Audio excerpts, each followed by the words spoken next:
Chris Byrd, former two-time heavyweight champion. He is the pride of Flint, Michigan, the heavyweight no one wants to face, Chris Byrd. That's who I felt. Yeah. I'm not the best. I want the title. That's So how you find somebody that beat me. So I guess he went to try to find somebody to beat me. All knockouts. Everybody at lightweight, all knockouts. Yeah.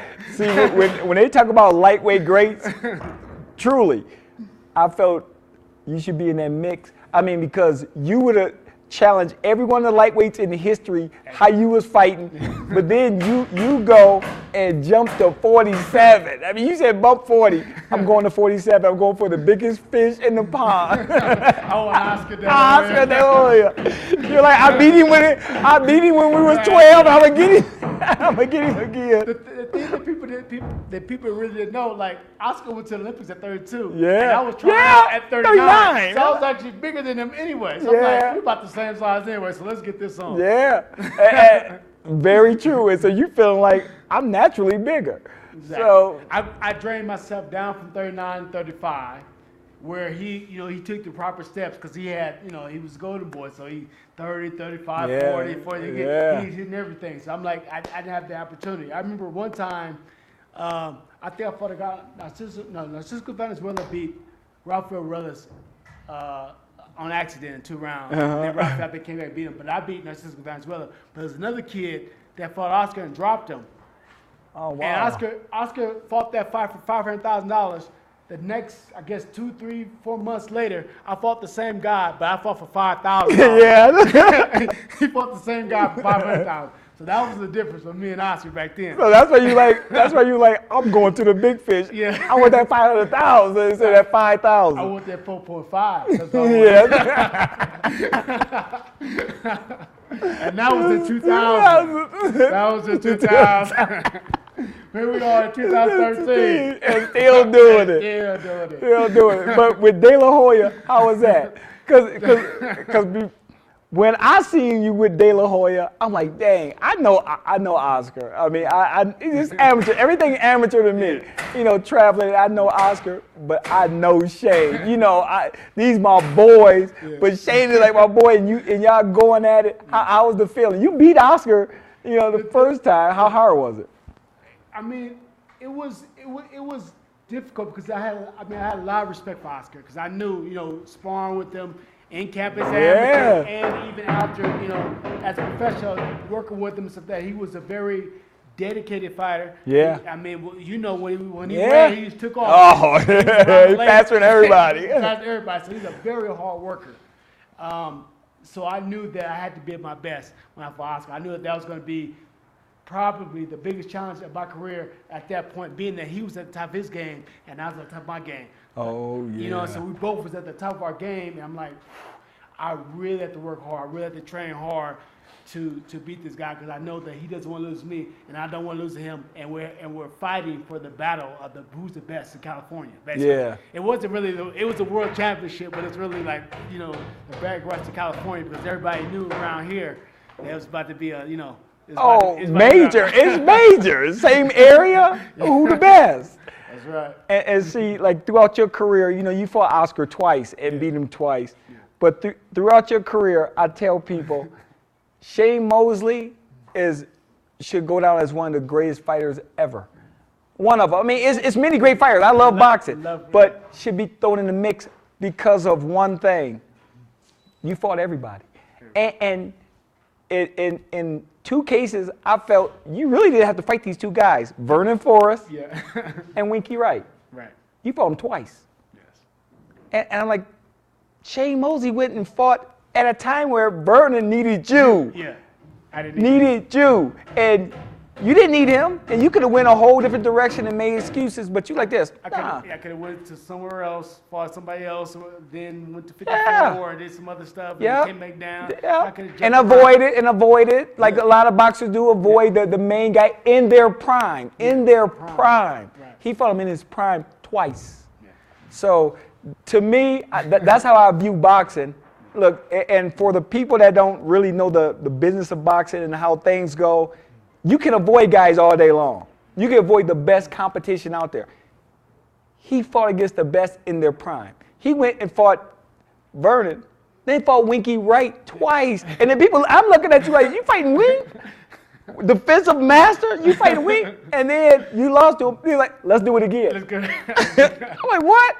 But you did it. I give you props, man. I mean, I guess I was a throwback fight. I mean, I wanted to fight That's everybody. it. I just wanted to fight everybody, give everybody a chance. And back then, I wasn't getting my shot, and people were avoiding me. Yeah. And I had all these different, all these knockouts and stuff. Like, oh, I'm gonna fight Shane. No, I'm gonna fight. And I was making like, 5,000 here, 2,000 here, 3,000 here, and on the come up. Yeah, I know. And until I fought Philip Holiday, Philip Holiday for $45,000. So Yeah, I'm like, yeah. that still was like on HBO, you on like HBO, so I still didn't really make that much money. I was over here having a field day with millions of dollars. Yeah. And, we're like the same thing, so I had to find my way I had to find my way into the mix.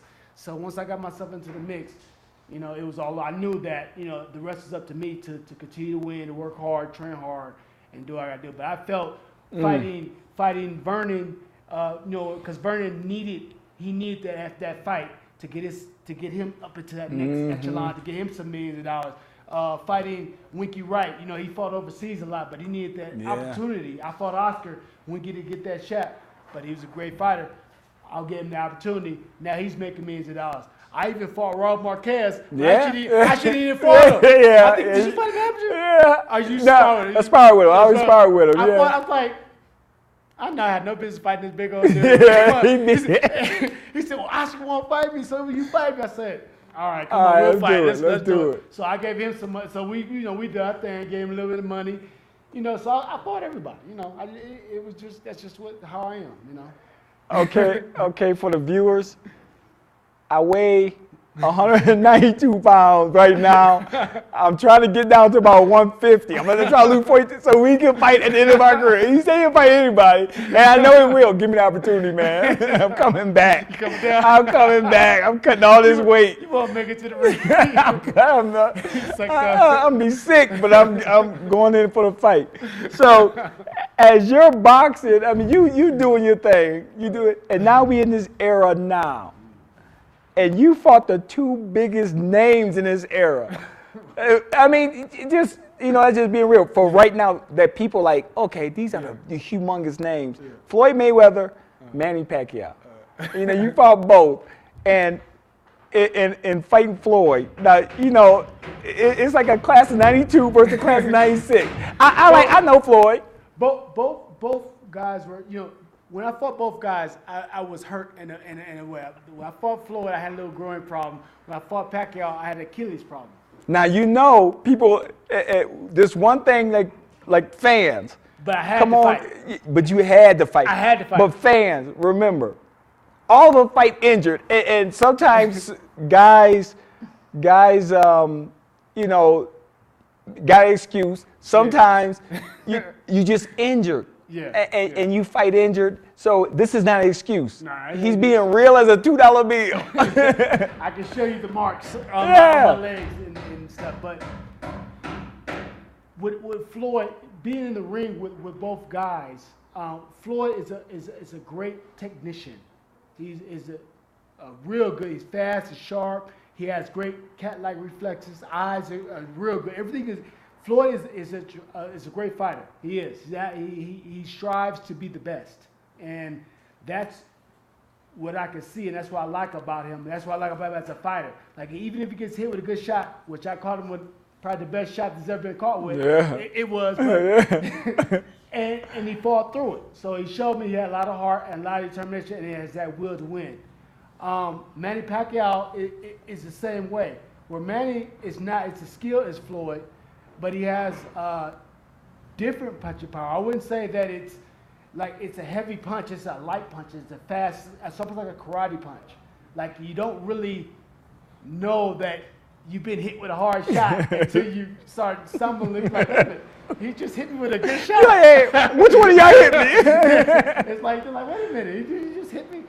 Because I remember him throwing a shot and hit me. It was kind of like he was going like this.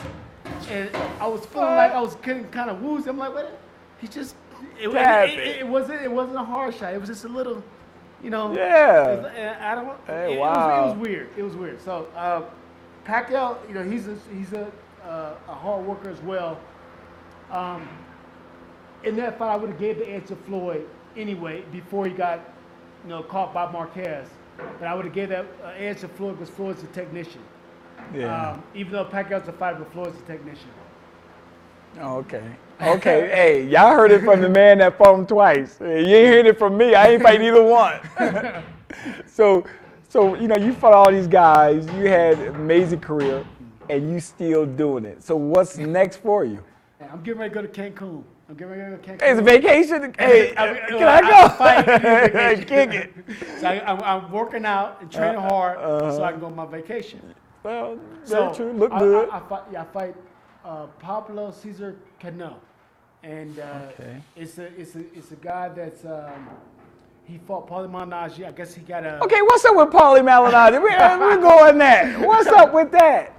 I mean, I thought the fight was in the bank. The fight was pretty much done. Golden Boy pretty much had it signed, and we was like, all right, we're getting ready to go. So I went down there, and I was like, Paulie, you know, what's up? He's Paulie's like, well, you know, Golden Boy is not living up to their bargain and paying what they're supposed to pay him and all that stuff.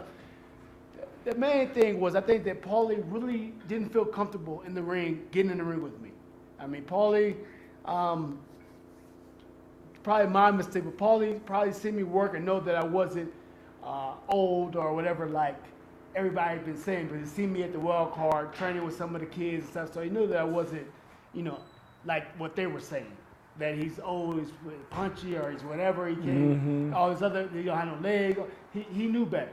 So he chose not to take the fight because he knew what time it was. Where these other guys, maybe the guy I'm getting ready to fight can know, and he doesn't really know because he's out there in Mexico or wherever he's at. He doesn't know what I'm doing, what I'm capable of. So sometimes, you know, listen to the press is good. Sometimes it's also bad. It's misleading. So you got to get it from the source. So, hey, that's the source. That's the truth, Ruth. You know. Got to get it from the source. So, yeah, you doing it. So Cano is going to be May 18th in Cancun, Mexico, and we're going to do our thing. And, you know, I believe, and I know I'm going to win that fight. And then we have somebody over in Australia that wants to fight me called Anthony Mandine, and maybe wants to do it at 154. So maybe we'll do that as well. At 54, they're talking about some pretty good money. So after I do that, I want to come back. I want that welterweight belt. So anybody that has a welterweight belt, I'm coming after you. Hey, you heard it right there. He coming after you.